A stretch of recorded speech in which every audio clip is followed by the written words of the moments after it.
모두 가족 여러분, 오늘은 화요일입니다.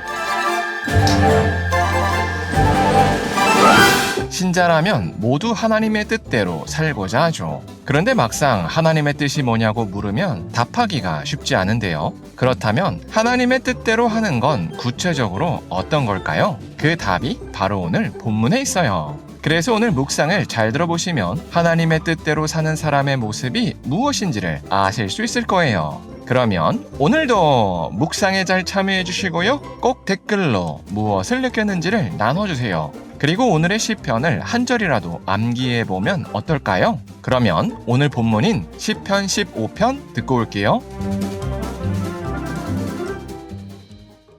제15편 다윗의 시. 여호와여, 주의 장막에 머무를 자 누구오며 주의 성산에 사는 자 누구오니이까?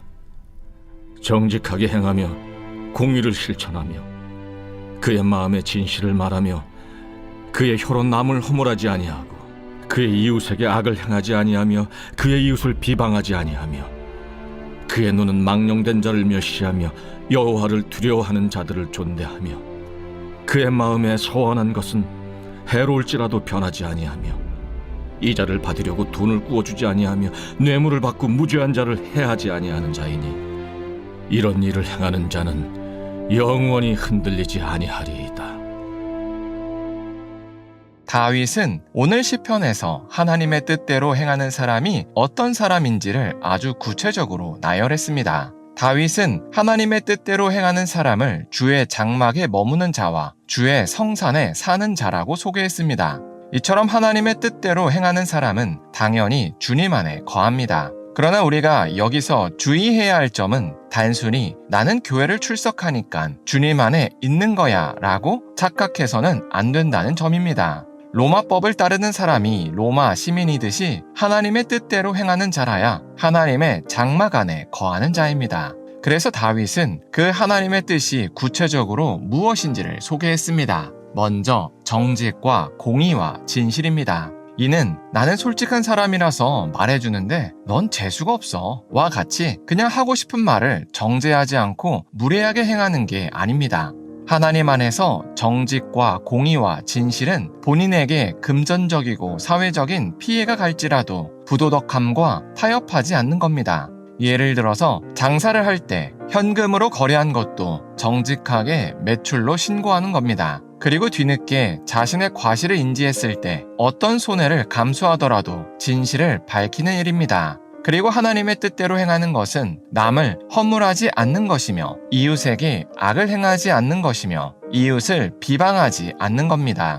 이는 주변 이웃 중에 행실이 부족하고 실력이 없어서 실수하는 사람을 남모르게 뒤에서 챙겨주는 일입니다. 또 하나님의 뜻대로 행하는 것은 하나님을 낮춰보는 자를 멸시하며 여호와를 경외하는 자를 존대하며 하나님께 서원한 것은 아무리 큰 손해를 감수하더라도 지키는 일입니다. 이는 사람과 하나님 중에 우선순위를 명확하라는 뜻입니다. 하나님의 뜻대로 행하는 사람은 언제나 사람보다 하나님이 우선입니다. 또 하나님의 뜻대로 행하는 것은 이자를 받으려고 돈을 꾸어주지 아니하며 뇌물을 받고 무죄한 자를 해하지 아니하는 일입니다. 이는 돈과 하나님 중에서 하나님을 먼저 생각하라는 뜻입니다. 이처럼 하나님의 뜻대로 행하는 것은 막연한 구호가 아닙니다. 하나님의 뜻대로 행하는 것은 아무리 큰 사회적이고 금전적인 손해가 있더라도 하나님이 원하시는 대로 끊임없이 살아가려는 확실한 실천입니다. 그러니 하나님의 뜻대로 사는 건 진실로 자신이 천국을 소유했다고 고백하는 사람이 아니면 할 수가 없습니다. 왜냐하면 전 재산을 들여도 들어갈 수 없는 천국을 소유했다는 믿음이 없으면 결코 지속적으로 이 땅의 것을 손해볼 수가 없기 때문입니다. 그러니 우리는 오늘 묵상을 통해서 우리가 왜 하나님의 뜻대로 행하고 싶은지를 점검해 봐야 합니다. 왜냐하면 가끔은 자신이 원하는 무언가를 얻기 위하여 하나님의 뜻대로 행하려고 하는 경우가 있기 때문입니다. 그래서 우리가 오늘 하루를 살 때 왜 우리가 하나님의 뜻대로 행하고자 하는지를 점검했으면 좋겠습니다. 그래서 우리가 이미 받은 천국에 감사하여 하나님의 뜻을 실천했으면 좋겠습니다. 기도하겠습니다. 사랑의 하나님, 다윗이 하나님의 뜻대로 행하는 것이 무엇인지를 고백한 것을 나눴습니다. 이처럼 하나님의 뜻대로 행하는 것은 막연한 구호가 아니라 삶의 방향이라고 고백합니다. 그래서 우리가 왜 하나님의 뜻대로 행하고자 하는지를 점검할 수 있게 하여 주시옵소서. 그래서 우리가 이미 받은 천국에 감사하여 하나님의 뜻을 실천할 수 있게 하여 주시옵소서. 예수님의 이름으로 기도합니다. 아멘.